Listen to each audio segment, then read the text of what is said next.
जो सूरज को जो 54 डिग्री अपने आ जाता है उसमें अपने को जला देता है, जो आग बरसाए रखता है, जो पूरे यूनिवर्स में रोशनी कर देता है, बाहर बल्ब जला दो कोई फायदा नहीं होएगा, क्योंकि उसके वाला बल्ब जल रहा है अभी, और जब उसका बल्ब जलता है तब हमारे बल्बों की जरूरत नहीं होती। ऐसे वाला परमेश्वर आपकी आने वाले 10 बातें, आने वाले सालों में आप क्या करने वाले सब जानता है। मेरी आज्ञाएं जिसके पास है ना वो उन्हें मानता है और वही मुझसे प्रेम रखता है। 23वीं आयत में लिखा है, यीशु ने उसको उत्तर दिया, यदि कोई मुझसे प्रेम रखेगा तो वह मेरे वचनों को मानेगा। मुझसे जो प्रेम रखेगा वो क्या करेगा? मेरे वचनों को मानेगा। और मैं ऐसे किसी भी शख्स को नहीं जानता पूरी दुनिया में जिसने परमेश्वर से प्रेम रखा हो और बीमार हो, ऐसा है ही नहीं कोई। जिसने परमेश्वर से प्रेम रखा हो उसका बिजनेस फ्लॉप हो, ऐसा कोई नहीं है। जिसने सच्चा परमेश्वर से प्रेम किया हो और वो बीमारी में है, वो गरीबी में हो, श्राप में, ऐसा है नहीं कोई भी। हालेलुया। अगर आप उससे प्रेम रखते हो तो आशीषें और बरकतें और पवित्र आत्मा का दान, गिफ्ट आपके ही हैं सारे, आप ही के लिए बनाए हैं उसने, सारे वरदान आपके लिए बनाए हैं। हालेलुया। क्या करना है? बस मांगना है, प्रभु मुझे ये वरदान चाहिए। और वो आप पिता है आपका। कैसा रिश्ता है? मालिक और नौकर वाला? नहीं, कुछ नहीं मिलेगा उससे। बाप बेटे वाला, बाप बेटी वाला, सब मिलेगा, सब कुछ। कुछ भी असंभव नहीं है। जो लगता है आपको नहीं होने वाला है, वो बंदा नहीं सुधरने वाला, वो सुधरेगा और आएगा, वो बदलेगा यीशु मसीह के नाम से। हालेलुया। जो मुझसे प्रेम रखता है, क्या है 23वीं आयत, यीशु ने उसको उत्तर दिया, यदि कोई मुझसे प्रेम रखेगा तो वह मेरे वचन को मानेगा और मेरा पिता उससे प्रेम रखेगा और हम उसके पास आएंगे और उसके पास साथ वास करेंगे। जो मुझसे प्रेम नहीं रखता वह मेरे वचन नहीं मानता, और जो वचन तुम सुनते हो वह मेरा नहीं वरन पिता का है जिसने मुझे भेजा। हालेलुया। कितनी बात क्लियर हो रही है ना आज। सच में जो मुझसे प्रेम नहीं रखता वह मेरे वचन को नहीं मानता। आप परमेश्वर से प्रेम रखते हो या नहीं, 5 मिनट में पकड़े जाओगे। सिर्फ किससे पकड़े जाओगे? पता चल जाएगा कौन सा वचन नहीं मान रहे, कौन सा वचन तोड़ रहे हो। आज आपने अपना रिश्ता क्या करना है? करेक्ट करना है, ठीक करना है अपने परमेश्वर के सामने कि प्रभु जी मैं आपकी क्या हूँ? बेटी हूँ। और मैं आपका क्या हूँ? बेटा हूँ। और बेटा कुछ मांगे और पिता मुंह फेर ले, ऐसा पिता वो नहीं है। कहता तुम बुरे होकर अपने बच्चों को अच्छी चीज़ें देना जानते हो तो तुम्हारा स्वर्गीय पिता तुम्हें क्यों नहीं देगा? बताओ, सब कुछ देगा। Hallelujah, hallelujah. लेकिन रुकावटें कहाँ से आती है? रुकावटें बस हमारी हैबिट्स जो होती है ना, आदतें हमारी, वो ठीक करनी होती है हमने। हर चीज़ में ना शैतान को ब्लेम मत किया करो। शैतान तभी काम करता है जब उसको अवसर दिया जाता है। कब काम करता है वो? जब उसको अवसर दिया जाता है, मौका। यहाँ ढील दी, वहीं ख़त्म स्टोरी, वहीं पे कष्ट आ गए। हस्बैंड नशे नहीं छोड़ रहा, करो 2.5 घंटे 3 घंटे प्रार्थना पूरे दिन की, 7 दिन में या 14 दिन में 21 दिन में उत्तर आ जाएगा। आपको लगेगा कि पता नहीं, ऐसा होगा कि उसको नफरत ही हो जाएगी। आलस हम में भरा हुआ है ना, वो पाप में उसकी कोई गलती नहीं है। वो तो पाप में, वो तो अनजान है, अनभिघ्न है, परमेश्वर का वचन को जानता ही नहीं है, अभिघ्न, उसको मालूम ही नहीं है। जानते कौन है? मैं और आप जानते हैं। हम जानते हैं कि किस रीति से छुड़ाना है। हालेलुया। जिस पत्नी की प्रार्थना कम है उसका पति बिगड़ेगा भैया, सीधी बात। उसके काम कभी बनेंगे नहीं, वो नशे में सालों साल बिता देगा। हालेलुया। कितना सोओगे? कितना सोना है? 10 घंटे नींद चाहिए आप लोगों को। क्यों चाहिए 10 घंटे नींद? मेरे को बताओ। आप सो ना 12-1 बजे सो, क्यों सोना 10 बजे? कहाँ लिखा है? 12-1 बजे सो, मेहनत करके, प्रार्थना करके, वचन पढ़ के, दिन भर अपना काम करो, रात को फ्री होते हो। 1 बजे सो। आपका पति चर्च नहीं आ रहा, वो आएगा, वो उसको आना पड़ेगा। अगर आप आपके हस्बैंड मतलब गड़बड़ में हैं और आप उसके लिए मेहनत नहीं कर रहे, आप उससे नफरत करते हो, आप नहीं कह सकते कि आप उससे प्रेम करते हो। सच बता रहा हूँ मैं आपको। करते हो कि नहीं बताओ? हालेलुया। अगर किसी बहन का पति सही नहीं चल रहा मसीह के अंदर, गलत आते हैं और वो बहन की प्रार्थना 4 घंटे नहीं है दिन में, विजयी होगी वो? कौन सा रास्ता विजयी होने का? मेरे को बताओ। वचन नहीं है, वचन मिला के 4 घंटे हो जाए, वचन प्रार्थना मिला के 4 घंटे हो जाए, कैसे जीतेगी अपने पति को? नरक की आग से छुड़ाना मजाक थोड़ी ना किसी को। इसलिए परिवर्तन चाहते हो, बदलाव चाहते हो, मेहनत बढ़ा दो भैया, मेहनत बढ़ानी पड़ेगी आपको। प्रार्थना आपकी 3 घंटे 4 घंटे, जो समय आपने गपशप में बिताना है पड़ोसी के पास या आसपास की या टीवी में, खास करके ये सबसे बड़ी जड़ है बीमारी की, टीवी में बिताना है, वही समय परमेश्वर को दे दो आप। आपका पति आपके साथ कंधे से कंधा मिला के चलेगा। हालेलुया। वो बच जाएगा नरक की आग से। और इसी बात से आप साबित करोगे कि आप अपने पति से या आप अपनी पत्नी से प्रेम रखते हो। आप बोलो मैं अपनी पत्नी से प्रेम रखता हूँ, आप बोलो मैं अपने पति से प्रेम रखता हूँ और प्रार्थना उसके साथ उसके लिए करते नहीं हो। काय का प्रेम है? कोई प्रेम नहीं है। आप पहला धोखा खुद को दे रहे हो, दूसरा धोखा अपने पार्टनर को दे रहे हो, जीवन साथी को दे रहे हो। परिवर्तन देखना चाहते हो, जितनी बड़ी समस्या है उतनी ज़्यादा मेहनत भी चाहिए। समस्या इतनी बड़ी है, मेहनत इतनी सी है, काम बनने वाला नहीं है। लेकिन प्रभु में आने के बाद में एक खासियत रहती है कि प्रभु हमेशा का जीवन देता है। 3 महीने का तबीयत नहीं है, 4 महीने का तबीयत नहीं है, 6 महीने का तबीयत नहीं है, कोई डिमांड नहीं है, बस हल्के फुल्के हुक्म है परमेश्वर के जो कि बिल्कुल आसान है मानने, और हमेशा का जीवन और स्वर्ग राज आपके लिए तैयार, एकदम रेडी। स्वर्ग में सीट रिजर्व हो जाती है हाथों हाथ। इससे ज़्यादा कौन क्या देगा बताओ? हालेलुया। कितने लोगों को मेरी बात समझ में आ रही है? इसका मतलब सीधे सीधा ये बनता है कि आपकी जितनी बड़ी समस्या है उतनी ज़्यादा आपकी मेहनत होनी चाहिए। अपनी आदतों को एक साइड में रख के परमेश्वर के वचन के साथ अपने माइंड को रिन्यू करना है, नया बनाना है उसको वचन क्यों निकल रही है मुंह से अजीब अजीब बातें? क्योंकि दिमाग में जो है वही तो बाहर आता है ना, अंदर से दिमाग में जाता है, दिमाग से बाहर आता है जो भरा हुआ है। और क्या होगा जब ये वचन से भर जाएगा? अच्छा मेरे को एक बात बताइए, आपको वचन क्यों याद करवाए जाते हैं? हर संडे क्यों सुने जाते हैं? बताइए। इसीलिए तो सुनाए जाते हैं ताकि आपका दिमाग उन वचनों से भर जाए, ताकि एक अन्य जातीय आदमी या एक मसीही आदमी जो समस्या में है अपनी समस्या बताए और उसके साथ मिलता जुलता वचन आपके फटाक से आए जुबान में और आप उसको बोल दो और उसका उद्धार हो जाए। हालेलुया।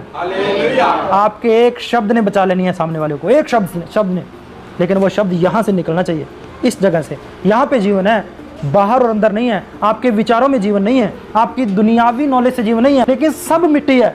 कितनी बातें मिट्टी हैं? सब। इसके सामने है ही कुछ नहीं, सब मिट्टी है। हर एक पर बड़े से बड़ा ज्ञान। हालेलुया। अब क्या होगा जब ये वचन में आप सोचना शुरू कर दोगे, इस वचन में? हालेलुया। जैसे कोई चीज़ की ज़रूरत है, आपके वचन याद आएगा, मांगो तो तुम्हें दिया जाएगा। और वचन याद नहीं है? पिछली बार उस पड़ोसी के पास गए थे, उसने हमारा काम कर दिया था। इस बार फिर जाके देखते हैं, इस बार भी मान लेगा। प्रभु उसके अंदर काम करेगा। देखो प्रभु को काम लगाते हैं। प्रभु पहले जा, पवित्र आत्मा जी उसके अंदर जाओ, उसके अंदर मन बदलो, मैं मांगने के लिए जा रहा हूँ, मैं मांगने के लिए जा रही हूँ, और उसका मन बदल दो और वो मेरे को जो चीज़ मैं लेने के लिए जा रही हूँ वो मेरे को दे दे। देखो देखो देखो, परमेश्वर को आइडिया दे रहे हैं कि प्रभु जी काम कैसे करना है। तेरे को नहीं मालूम, मैं बताता हूँ तेरे को तरीका कैसे है काम करने का। Hallelujah, hallelujah. प्लीज़ परमेश्वर को आइडियाज़ देने की ज़रूरत नहीं है हमको। उसके पास बहुत सारे आइडिया हैं। वो धरती की नींव रखना जानता है, वो बड़े बड़े पहाड़ों की नींव रखना जानता है, वो आपके शरीर की हर एक मांसपेशी इतने ज़बरदस्त तरीके से बना सकता है, वो आपकी ज़रूरतों को पूरी नहीं कर सकता? बताइए। परमेश्वर को आइडिया, ज़रूरत, 2 व्यक्ति थे। पहला जिसको ज़रूरत आई कोई चीज़ की और उसको वचन याद आया, मांगो और विश्वास करो कि तुम्हें मिल गया तो सचमुच तुम्हें मिल जाएगा। प्रभु आपके वचन में लिखा, मांगो और विश्वास करो कि तुम्हें मिल गया। तो ये जो चीज़ चाहिए वह विश्वास के साथ, भले मेरे को नज़र नहीं आ रही पर मेरे हाथ में है। किसके द्वारा? विश्वास के द्वारा। मांगो और विश्वास करो कि तुम्हें मिल गया और सचमुच ही तुम्हें मिल जाएगा। इसका मतलब मैं मांगने नहीं जाऊंगा बाहर, मैं ये विश्वास करूंगा जो मैंने मांगा वो ऑलरेडी मेरी जेब के अंदर है। हालांकि मेरे को अभी मैं स्पर्श महसूस नहीं कर सकता, लेकिन वो बनना शुरू हो गया है और परमेश्वर ने अपने स्वर्गदूतों को उस चीज़ का इंतजाम करने में ड्यूटी पे लगा दिया। किसके विश्वास के द्वारा? आपके विश्वास के द्वारा। हालेलुया। इंस्टेड ऑफ इसकी जगह पे कि परमेश्वर को आइडिया दें हम कि प्रभु जी, पवित्र आत्मा जी काम करो, उसके दिल को खोल दो, मेरे पहुंचने से पहले ना उसके दिल को खोल देना और मेरे को जवाब ना दे वो कोई भी चीज़ के लिए जो मैं मांगने के लिए जा रहा हूँ। प्लीज़ आइडिया नहीं देना परमेश्वर को, वो पहले से बहुत सियाना है, लेकिन वो साबित करना चाहता है कि मैं सर्वशक्तिमान परमेश्वर हूँ, मुझे तेरी ज़रूरतें मालूम है, तेरे मांगने से पहले ही मैं तेरी सारी ज़रूरतों को जानता हूँ, फिर भी मैं जानता हूँ देता नहीं हूँ। मांगेगा तो मैं दूंगा और मांग कर ये विश्वास करेगा कि मुझे मिल गया तो सचमुच तुझे मिल जाएगा। कितने वचन जुड़ गए आपस में? कितने वचन जुड़ गए? तेरे मांगने से पहले ही तुझे जानता हूँ कि तेरी क्या ज़रूरत है, जानता हूँ लेकिन देता नहीं हूँ। दूंगा कब? जब तू मांगेगा।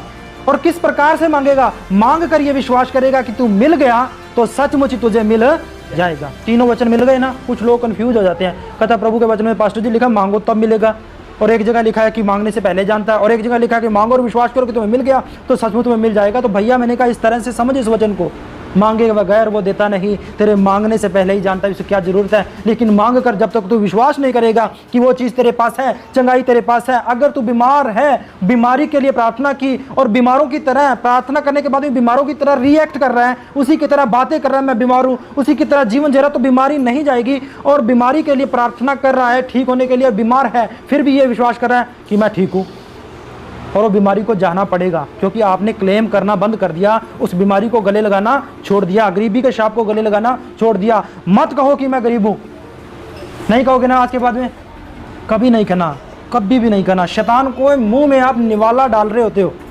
उसकी खुराक दे रहे हो, उसको और स्ट्रांग बना रहे हो, उसके गुड़ की चूरी उसके मुंह में डाल रहे हो जब आप बोले मैं गरीब हूँ। बाइबल बोलती है कि अब कमजोर कहे, अब दुर्बल कहे कि मैं मजबूत हूँ।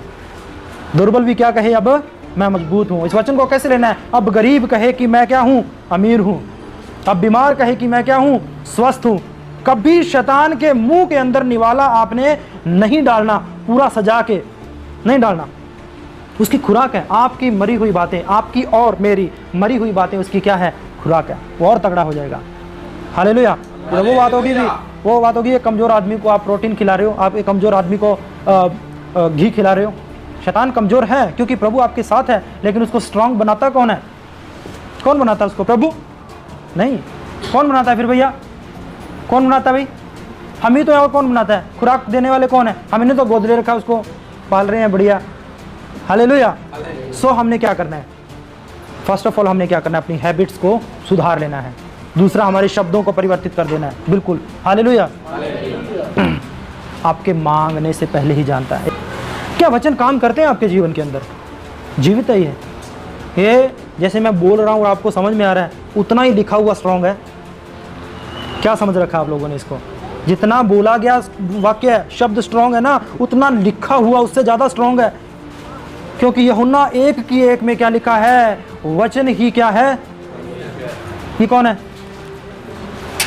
कौन है? परमेश्वर है। ये कहाँ था? ये उसके साथ था। यही तो यीशु मसीह है। कब मुलाकात होती है परमेश्वर की? बस बातचीत शुरू। कितना टाइम लगा? 1 सेकंड। हालेलुया। आनंद का आप अनुभव करोगे अपने जीवन के अंदर, एक असीम खुशी, एक असीम शांति का अनुभव करोगे जब आप इन वचनों को पढ़ के अपने ब्रेन के अंदर इनको स्टोर करोगे। तब ठीक समय पे सारे वचन याद आएंगे। बीमारी के लिए आपको मालूम रहेगा। आप अपने पड़ोसी के पास मुंह बंद करके नहीं बैठोगे। आप शादी में गए अपने रिश्तेदार के साथ, वहाँ पर किसी बीमार को देखा आपने, आप मुंह बंद करके नहीं बैठोगे। आपको मालूम रहेगा कि यशाया 53:5 में लिखा हुआ है, उसके कोड़े खाने से मैं ठीक हो चुका हूँ। उसको बोलोगे आप कि प्रभु यीशु मसीह के कोड़े खाने से आप ठीक हो चुके हो, बस आपने ग्रहण करना है। हालेलुया। और पता ही नहीं होगा तो आप बोलोगे चलो जी आपको चर्च लेके जाएंगे। अगला बोलेगा भैया मैं काम लगाऊं, मेरे से चर्च नहीं जाया जाएगा। और क्या होगा कि आपके हाथों से चमत्कार हो जाए और वो बोले कि आप कहाँ जाते हो, हमें भी लेके जाओ। कौन सी बात बेहतर है बताओ? दूसरे वाली बात बेहतर है। हालेलुया। कितने लोगों को मेरी बात समझ में आई? कितने लोगों ने आशीष पाई आज के वचन के द्वारा? समझ खुली आप लोगों की, बुद्धि खुल गई ना पूरी? हालेलुया। देखना आप कैसे अपने आप को ठीक करोगे अब। हालेलुया। इस स्टेज से भी अगर कुछ दिया जाता है ना, अगर आप प्रिपेयर नहीं हो, अगर आप तैयार नहीं हो, आप उन चीज़ों को प्राप्त नहीं कर सकते। शैतान की कोशिश होती है कि आपको शारीरिक दशा में बनाए रखे, क्योंकि उनको मालूम है कि जो स्टेज से दिया जा रहा है वो शारीरिक नहीं है, वो क्या है? आत्मिक है। और आत्मिक चीज़ों को लेने के लिए आत्मिक होना जरूरी है। इसीलिए शैतान की कोशिश रहती है इसको प्रार्थना नहीं करने दूंगा मैं, इसको ऊंची आवाज में प्रार्थना नहीं करने दूंगा मैं, इसको आमीन बोल करके चीज़ें रिसीव करने नहीं दूंगा मैं। सारी चीज़ों की कोशिश, अटैक आप पे रहता है वो। सो आपने क्या करना है? आत्मिक दशा में रहोगे ना तो शारीरिक चीज़ें तो धूल मिट्टी, बस कुछ नहीं है, अपने आप पीछे आएंगी। आप गवाही ये दोगे कि मैंने नहीं मांगी थी, बस मिल गई, मुझे नहीं मालूम। और आप गवाही दोगे कि आज इतने लोगों को सुसमाचार सुनाया, आज इस बंदे के लिए मैंने प्रार्थना की, उसके जीवन में परिवर्तन आ गया। हालेलुया। आज चर्च में मैंने ये ड्यूटी ले ली। सारी चीज़ें मिलकर क्या करती है? भलाई को उत्पन्न करती है। अगर ऐसी बात है तो शमूएल भविष्यद्वक्ता चुना गया था पुराने नियम के अंदर, लेकिन कभी उसने नहीं चाहा था कि मैं भविष्यद्वक्ता चुना जाऊँ। वो क्या करता था मालूम है? चर्च में झाड़ू लगाता था। क्या करता था? बचपन से ही चर्च में क्या करता था? झाड़ू लगाता था। कोई उसने नहीं कहा कि मेरे को भविष्यद्वक्ता बना दे, मेरे को ये दे दे, मेरे को वो दे दे। सुलेमान ने फेथफुलनेस से चलता रहा, अच्छे से चलता रहा, विश्वास योग्य रहा, जहाँ कहीं भी परमेश्वर की आराधना होती थी जाता था, सेवा करता था, और परमेश्वर खुद प्रकट हुआ उसके सामने, बोला क्या चाहिए बोल। कैसा बनना चाहते हो, मांगने वाले या देने वाले? कैसा बनना चाहते हो? देने वाले, क्योंकि प्रभु के वचन में लिखा है मैंने तुझे मांगने वाले नहीं, मैंने तुझे क्या बनाया है? देने वाले। मैं तेरे हाथों के कामों में क्या डाल दूंगा? क्या डाल दूंगा? किसने डालनी है आशीष? बाइबल बोलती है जब घर यहोवा ही ना बनाए तो बनाने वाले की मेहनत क्या है? बेकार। मैं ईंटों के बने हुए घर की बात नहीं कर रहा, ये वाला घर जो मेरा, ये यहोवा ही ना बनाए तो मैं अपनी कोशिश से कुछ भी कर सकता नहीं हूँ।